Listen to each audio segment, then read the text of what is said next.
ওম সাইৰাম। সাইসত চৰিত্ৰৰ নৱম অধ্যায়ত আমি পাওঁ যাত্ৰাপথত বাবাৰ আদেশ মান্য বা অমান্য কৰাৰ ফল, তাৰ কেইটামান উদাহৰণ, ভিক্ষাবৃত্তিৰ প্ৰয়োজনীয়তা, আখাৰ্ডৰ পৰিয়ালৰ অভিজ্ঞতা, বাবাক কিদৰে উদৰ পৰুৱাই ভোজ ভাত খোৱা হ'ল। শিৰডি যাত্ৰাৰ এক অভিনৱত্ব আছিল এই যে বাবাৰ নিৰ্দেশ অবিহনে কোনেও শিৰডি ত্যাগ কৰিব নোৱাৰিছিল। যদি কোনোবাই তেনেকুৱা কৰিছিল তেওঁলোকে নিশ্চয় দুৰ্দশা মাতি আনিছিল। কিন্তু কাৰোবাক যদি শিৰডি ত্যাগ কৰিবলৈ আদেশ দিয়া হয় তেন্তে তেওঁৰ পক্ষে তাত থকাটো সম্ভৱ নাছিল। ভক্তসকল যেতিয়া বিদায় ল'বলৈ বাবাৰ ওচৰলৈ আহে তেতিয়া বাবাই বিভিন্ন ধৰণৰ উপদেশ দিছিল।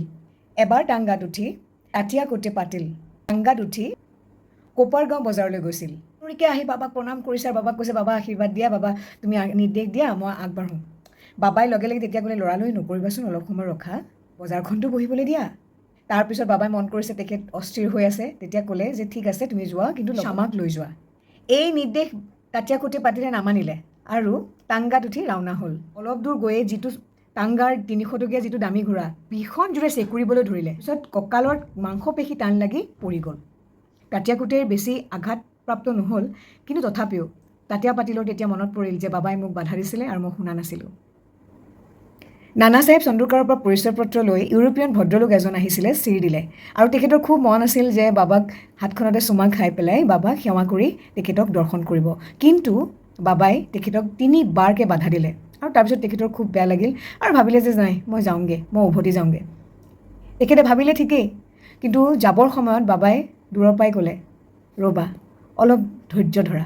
কিন্তু নাই, তেখেতে এনেকুৱা অনুভৱ কৰিলে তেখেত যেন অপদস্থহে হৈছে, যিহেতু বাবাৰ মছজিদৰ ভিতৰলৈ তেখেতক মানে তেনেকুৱা ধৰণৰ আতিথ্য তেখেতে আশা কৰা নাছিলে আচলতে। তো তেখেতে কাৰো কথা নামানি, বাবাৰ কথা বিশেষকৈ নামানি আগবাঢ়ি গ'ল। টাংগাত উঠিলে, যাবলৈ ওলালে, গৈ পেলাই অলপ দূৰ গৈয়ে সেই টাংগা দুৰ্ঘটনাপতিত হ'ল।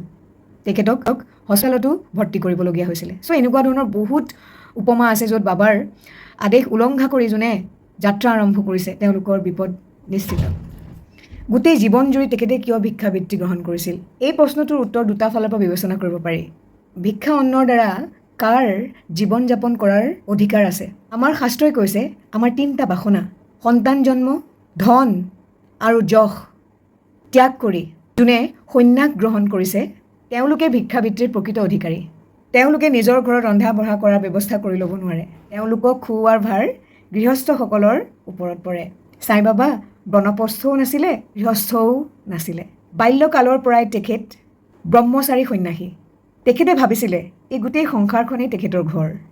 তেওঁ হৈছে বিশ্বৰ ধাৰক ভগৱান বাসুদেৱ আৰু অবিনাশী ব্ৰহ্মা। সেইবাবে ভিক্ষাবৃত্তি গ্ৰহণত তেখেতৰ পূৰ্ণ অধিকাৰ আছে। পঞ্চশুনা, 5টা পাপ আৰু তাৰ প্ৰায়শ্চিত্ত। আমি সকলোৱে জানো যে খাদ্য প্ৰস্তুত কৰাৰ সময়ত 5 ধৰণৰ প্ৰক্ৰিয়াৰ সহায় ল'ব লগা হয়। কণ্ডনী অৰ্থাৎ চূৰ্ণ কৰা, পিহন, উৎকুম্ভী মানে বাচন ধোৱা, বাঢ়নী আদিৰে ঘৰ পৰিষ্কাৰ কৰা আৰু চৌকা জ্বলোৱা। এই প্ৰক্ৰিয়াত আমি অজানিতে বহুত কীট পতংগক ধ্বংস কৰোঁ আৰু তাৰ যিখিনি সূক্ষ্ম আমাৰ পাপ হয় সেই পাপ মোচন কৰাৰ বাবে ভগৱান শ্ৰীকৃষ্ণই ভাগৱত গীতাত কৈছে, যিসকল শুভ নিষ্কাম ভক্তই মোক ভক্তিপূৰ্বক পত্ৰ, পুষ্প, ফল আৰু পানী অৰ্পণ কৰে, মই তেওঁৰ সেই ভক্তিপূৰ্ণ উপহাৰ প্ৰীতিৰে গ্ৰহণ কৰোঁ। শ্ৰী ৰামচন্দ্ৰ আত্মাৰাম ওৰফে নানা চাহেব টাখাৰ্ড পূৰ্বতে আছিল এজন প্ৰাৰ্থনা সমাজী। পিছলৈ গৈ বাবাৰ একনিষ্ঠ ভক্ত হৈ পৰে। টাখাৰ্ডৰ পত্নী আৰু তেখেতৰ একমাত্ৰ পুত্ৰই সাই বাবাক বহুত বেছি ভাল পাইছিলে আৰু টাখাৰ্ডৰ পুত্ৰই বাবাক খুব সুন্দৰকৈ নৈবেদ্য অৰ্পণ কৰিছিলে। তেখেতসকলৰ থিৰাং কৰিলে যে তেওঁলোকে শিৰডিলৈ যাব আৰু শিৰডিত বাবাক দৰ্শন কৰি আহিব। তুমি যোৱা আৰু মোৰ পুত্ৰ যাওক, বাবাক লগ ধৰি আহাগে আৰু মোৰ পুত্ৰই যিখিনি পূজা নৈবেদ্য আগবঢ়াই সেইখিনি মই সুন্দৰকৈ বাবাক ইয়াতে অৰ্পণ কৰিম আৰু মই কথা দিছোঁ। এই কথা যে দেউতাকৰ পৰা পালে টাখাৰ্ডৰ পুত্ৰ সুখী হ'ল আৰু ৰাওনা হ'ল শিৰডিলৈ বুলি। তাৰপিছত প্ৰথম দিন ঠিকে আছে, নৈবেদ্য দিলে। পিছৰ দিন কি হ'ল, তেখেত যিহেতু সমাজপ্ৰিয় মানুহ, তেখেতে পাহৰি গ'ল নৈবেদ্য দিবলৈ।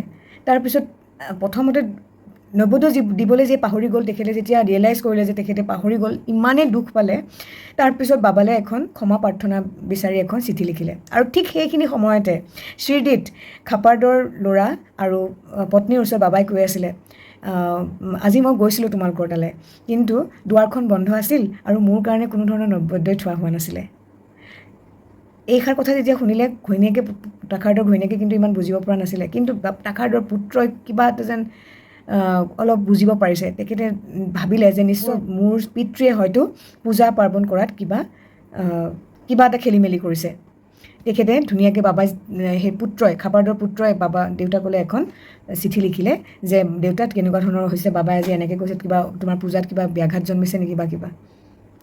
এদিনৰ পিছত সেই পিতা পুত্ৰৰ যি চিঠি, এদিনৰ পিছত তেওঁলোক দুইজনেই দুজনৰ চিঠি গ্ৰহণ কৰিলে। আৰু তাতেই বহি তেখেতে গম পাইছে যে তেখেতক নৈবেদ্য দিয়া হোৱা নাই। এনেকুৱা ধৰণৰ বিভিন্ন ধৰণৰ উদাহৰণ আমি ছয়সৎ চৰিত্ৰত পাওঁ। যোনে পঢ়িছে জানিছে, যোনে পঢ়া নাই পঢ়ক, বহুত বেছি ভাল লাগে। এইবাৰ তাখাৰদৰ পত্নীৰ সুন্দৰ এটা কাহিনী। তেখেতে বাবাক 3টা বস্তু ভোগ হিচাপে দিছিলে। তাৰে 1 নম্বৰটো হৈছে ভৰিত, যিটো ভজা বেঙেনা, দৈ আৰু মছলা মিশ্ৰণ। 2 নম্বৰটো হৈছে কাছৰ জা, গোল কৰি কাটি ঘিউত ভজা বেঙেনা, পেৰা, মিঠাই। বান্দ্ৰাৰ এজন ব্যক্তি আৰু পৰম ভক্ত শ্ৰী ৰঘুবীৰ ভাস্কৰ পুৰন্দৰৰ পৰিয়ালে শ্ৰীদিলৈ যাব।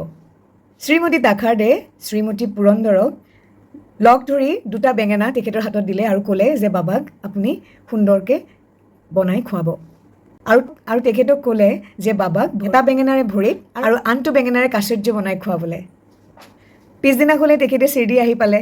ৰাধাকৃষ্ণ মাইক বাবাই ক'লে যে মোৰ আজি কাচাৰ্য আৰু ভৰিত খাবলৈ মন গৈছে। লগে লগে গ'ল। সেইটো সময়ত ধৰক বেঙেনাও নাপায়, মানে তেখেতৰ হাতত যেতিয়া বেঙেনা নাই, কেনেকুৱা মানে আপুনি চিন্তা কৰক, বাবাই কেনেকুৱা বুজি পায় ভক্তৰ মনৰ কথা। লগে লগে সেই 2টা বেঙেনা শ্ৰীমতী পুৰন্দৰে সেই 2টা বেঙেনাৰে সুন্দৰকৈ কাচৰ্য আৰু ভৰিত বনাই বাবাক অৰ্পণ কৰিলে।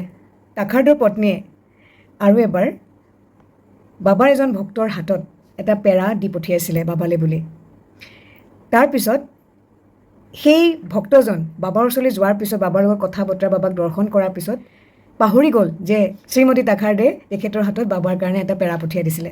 বাবাই তেতিয়া ক'লে, তুমি মোৰ কাৰণে কিবা আনিছা নেকি? তেতিয়া সেই ভক্তজনে ক'লে, নাই, মই একো আনা নাই। তেতিয়া বাবাই ক'লে, কিয়, তাখাৰদৰ পত্নীয়ে তোমাক এটা পেৰা মোৰ কাৰণে দি পঠোৱা নাছিলে জানো, মোক দিয়া। এবাৰ শ্ৰীমতী তাখাৰ্ড শ্ৰীদিৰ এটা ঘৰত আছিলে। তাতে তেখেতে মন কৰিছে যে এটা কুকুৰে তেখেতৰ ঘৰৰ বাহিৰত খুব ভুকভুকাই আছে আৰু যেন খাবলৈ কিবা বিচাৰিছে। তো তেখেতে ধুনীয়াকৈ ৰুটি সেই কুকুৰলৈ আগবঢ়াই সেই কুকুৰটোৱে সুন্দৰকৈ খালে। তাৰপিছত তেখেতে বাবাক দৰ্শন কৰিবলৈ গ'ল। মছজিদত গৈ যে বাবাক দৰ্শন কৰিলে, বাবাক প্ৰণাম কৰিলে, তেতিয়া বাবাই ক'লে, তুমি আজি মোক খুব সুন্দৰকৈ খুৱালা। তেতিয়া তেখেতে আচৰিত হ'ল, খুৱালা।